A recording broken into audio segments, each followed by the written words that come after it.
Sari. Dari awal mengawal kasus ini sejak laporan di Barreskrim Mabes Polri dan mengikuti betul seluruh rangkaian penyelesaian yang dalam pandangan kami sampai hari ini 8 kali mediasi, kemudian pertemuan audiensi yang sudah puluhan kali, tapi tidak menemukan titik terang. Justru membuat persoalan ini menjadi tambah kusut. Dan kemarin kita melakukan kajian juga bersama teman-teman pemilik apartemen. Ternyata di Pemkab Sleman ini, di Kabupaten Sleman ini ada satu perbuk yang itu memberikan peluang kepada bupati untuk mengambil langkah diskresi untuk menyelesaikan persoalan. Tetapi sampai hari ini belum dilakukan. Padahal menurut perbuknya sudah cukup. Karena apa? Sudah 3 kali dipanggil. Inti Hosmed ini sudah 3 kali dipanggil dan 3 kali juga tidak datang. Artinya pemerintah Kabupaten Sleman sudah bisa mengambil langkah diskresi ataupun mengambil langkah hukum untuk mengambil alih Fasum yang tidak kunjung diserahkan kepada Pemkab Sleman. Nah, dan juga langkah diskresi yang paling penting bagi persoalan ini, penerbitan SHMRS. Karena para pemilik ini sudah 10 tahun lunas, bisa menempati, tapi secara legal formal seolah bukan siapa-siapa. Jadi sertifikatnya belum di tangan ya? Belum ya. Jadi ketika objek ini berpindah dari PT Inti Hosmed kepada MNC Bank, awalnya dilelang tapi tidak ada pembeli, akhirnya dibeli sendiri oleh MNC Bank. Nah, ini wajar kalau pemilik ini menjadi khawatir. Jadi khawatir loh, ini sebenarnya mereka akan berurusan dengan siapa? Dan sejauh ini mediasi kedua pihak ini, Inti Hosmed dan MNC Bank, bukan lempar-lemparan. Ini masih kewenangannya Inti Hosmed, kewajibannya Inti Hosmed, ini sudah kewajibannya MNC. Nah, ini tidak memberikan kejelasan. Jadi harapan kami satu-satunya jalan diskresi. Pemerintah Kabupaten Sleman harus mengambil alih persoalan ini, mulai dari Fasum, mulai dari penerbitan SLF, sertifikat layak fungsi, kemudian juga pembentukan P3S SRS, sampai kemudian menerbitkan SHM SRS atas nama masing-masing pemilik apartemen. Dengan Mas siapa? Novel Satriawan dari PBH Projo Taman Sari. Ya. Saya Budi, salah satu perwakilan dan pemilik apartemen Malioboro City di Jalan Laksda Adi Sucipto, Jalan Solo itu ya. Nah, hari ini kita datang ke kantor Bupati itu untuk menuntut ketegasan dari Bupati. Karena sudah sekian lama, 10 tahun kita meminta kejelasan sertifikat SHM kita. Sampai dengan hari ini kasus itu tidak ada kejelasannya. Kami sudah 2 kali ditemui, 1 kali ketemu dengan Bupati pada tanggal 9 Agustus 2023 dan beserta dengan SKPD terkait. Kemudian pada saat itu dijanjikan akan mempercepat proses, tapi sampai dengan detik ini tidak ada kejelasannya. Terus tanggal 16 September kami bersurat lagi secara resmi ke Bupati dengan tembusan ke semua SKPD terkait. Juga tidak ada tanggapan sama sekali. Jadi karena kesabaran kami sudah habis, kami akhirnya datang ke kantor Bupati untuk dengan melakukan aksi damai, aksi teatrikal, itu untuk meminta ketegasan dari Bupati supaya segera mengambil keputusan, melakukan diskresi atas aturan-aturan sehingga SHM SRS kami itu bisa segera terbit. Di samping itu juga masalah Fasum yang menjadi jalan masuk dari apartemen kami itu juga harus segera diambil alih. Karena secara aturan dari peraturan Bupati itu sendiri itu harusnya sudah bisa, tidak perlu pakai mediasi berkali-kali. Bahkan mediasi sudah dilakukan 8 kali, itu pun juga masih mentah, belum ada kejelasan. Jadi hari ini kita menuntut ketemu dengan Bupati, orasi dan aksi damai di kantor Bupati, tapi Bupati tidak mau menemui.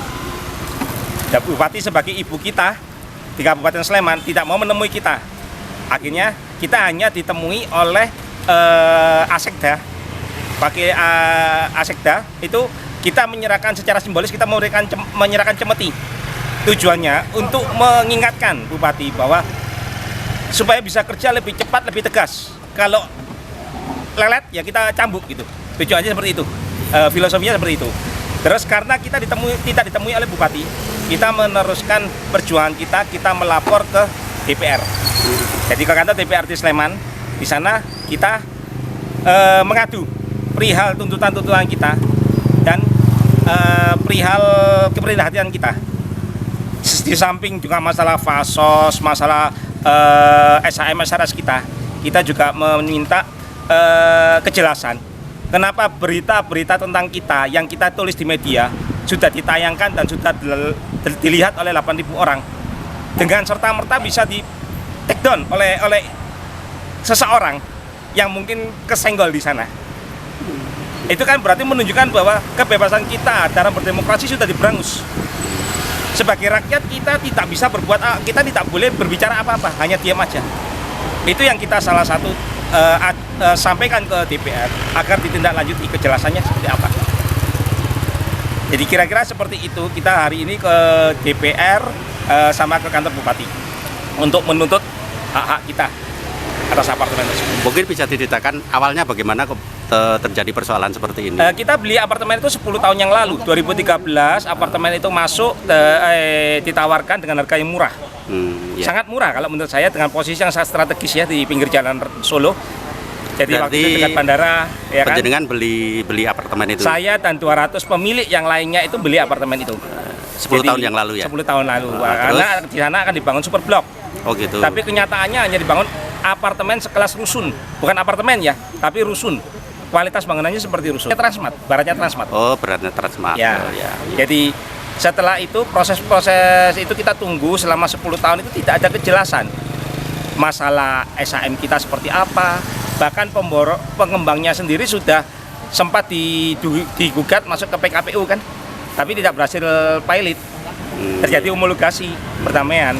Tapi ya fungsinya hanya ngolor waktu aja. Selama homologasi sudah berjalan 18 bulan, tidak ada satu pun yang dijanjikan dalam homologasi itu dilakukan. Jadi hanya ngolor waktu aja. Jadi sampai saat ini perizinannya belum? Tidak hanya ada. Sampai IMB aja. Berarti tidak bisa mengoperasionalkan atau gimana? Secara unit kita sudah terima, tapi secara legalitas kita tidak bisa menjual. Oh gitu. Jadi itu tidak tanah itu tidak apartemen itu tidak laku dijual karena tidak ada suratnya. Oh. Kita hanya megang PPJB aja. Ya berarti harusnya yang mengeluarkan surat izin itu siapa? Bupati. Bupati. Jadi bupati. Itu tanah apa? Itu tanah apa? SLF. Jadi sertifikat layak fungsi sama pengembangannya diurus sampai ke IMB. Oh gitu. Setelah itu tidak ada kelanjutannya karena sertifikat layak fungsinya tidak diurus. Nah, padahal sertifikat layak fungsi adalah syarat untuk melakukan pertelaan dan sampai pemecahan sertifikat menjadi sertifikat SHM SRS. Nah, di tengah jalan tanah itu diagunkan ke bank. Pertama ke BTN tahun 2015, dari BTN di take over oleh MNC tahun 2016. Nah, sampai dengan tahun 2019 pihak pengembang inti Hosmed tidak bisa melakukan kewajibannya untuk membayar hutang ke MNC. Akhirnya tanah itu dilelang. Dilelang dan dimenangkan oleh MNC. Jadi sekarang sertifikatnya sudah berubah nama menjadi milik MNC dan itu tidak diinformasikan ke kami sama sekali. Kami baru tahu setelah ada pengumuman pemenangan lelang di media menyatakan bahwa apartemen itu sudah dikuasai oleh MNC. Jadi sebenarnya ini kan adalah kerja dari mafia tanah. Sertifikat fasos pun juga tidak bisa diserahkan oleh ke negara, ke Pemkap ya khususnya. Jadi harusnya sertifikat fasum itu harus diserahkan ke Pemkap. Itu adalah kewajiban dari pengembang. Aturan perbubnya juga ada. Tapi sampai dengan detik ini sudah bolak-balik di mediasi, 8 kali mediasi tidak ada penyerahan dan tidak bisa diserahkan.